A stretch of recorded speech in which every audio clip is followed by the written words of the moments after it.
आज मैं आपको ज्येष्ठ शुक्ला एकादशी का निर्जला एकादशी का व्रत कथा सुनाने जा रहा हूँ। एक समय भीमसेन जी ने व्यास जी से कहा कि हे पितामह, भ्राता युधिष्ठिर, माता कुंती, द्रौपदी, अर्जुन, नकुल और सहदेव आदि सब एकादशी का व्रत करते हैं, परंतु मैं नहीं कर पाता।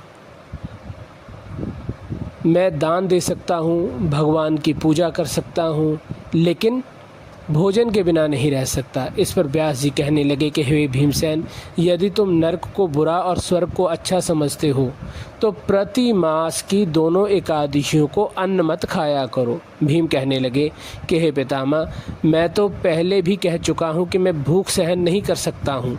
यदि वर्ष भर में कोई एक ही व्रत हो तो वह मैं रख सकता हूँ, क्योंकि मेरे पेट में वृक नाम वाली अग्नि है, सो मैं भोजन किए बिना नहीं रह सकता। भोजन करने से वह शांत रहती है, इसीलिए पूरा उपवास तो क्या, एक समय भी भोजन के बिना मैं नहीं रह पाता। अतः आप मुझे कोई ऐसा व्रत बताएं जो केवल वर्ष में एक बार ही करना पड़े और मुझे स्वर्ग की प्राप्ति हो जाए। व्यास जी कहने लगे कि हे पुत्र, बड़े बड़े ऋषियों ने बहुत शास्त्र आदि बनाए जिसमें बिना धन के थोड़े परिश्रम से ही स्वर्ग की प्राप्ति हो सकती है। इसी प्रकार शास्त्रों में दोनों पक्षों की एकादशियों का व्रत मुक्ति के लिए लिखा गया है। श्री व्यास जी के वचन सुनकर भीमसेन जी नरक जाने के भय से भयभीत हो गए और कांप कर कहने लगे, अब मैं क्या करूं? मास में 2 व्रत तो मैं नहीं कर सकता, हाँ वर्ष में 1 व्रत कर सकता हूं। अतः वर्ष में 1 दिन व्रत करने से यदि मेरी मुक्ति हो जाए तो कोई ऐसा व्रत बतलाइए।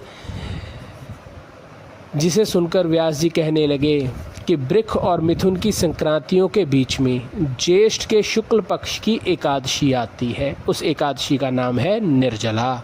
तुम उस एकादशी का व्रत करो।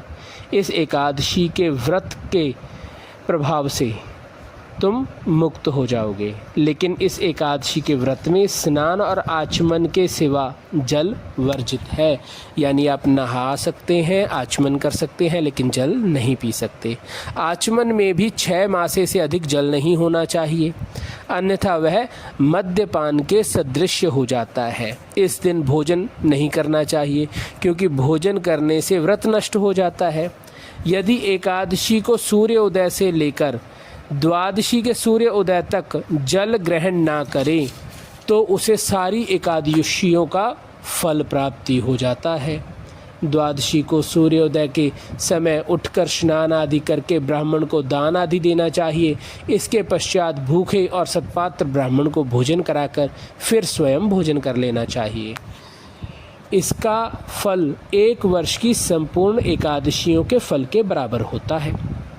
व्यास जी कहने लगे कि हे भीमसेन, यह मुझे को स्वयं भगवान ने बतलाया है। प्रथम भगवान जी का पूजन, फिर गौदान, ब्राह्मणों को मिष्टान व दक्षिणा देनी चाहिए तथा जल से भरे कलश का दान अवश्य करना चाहिए।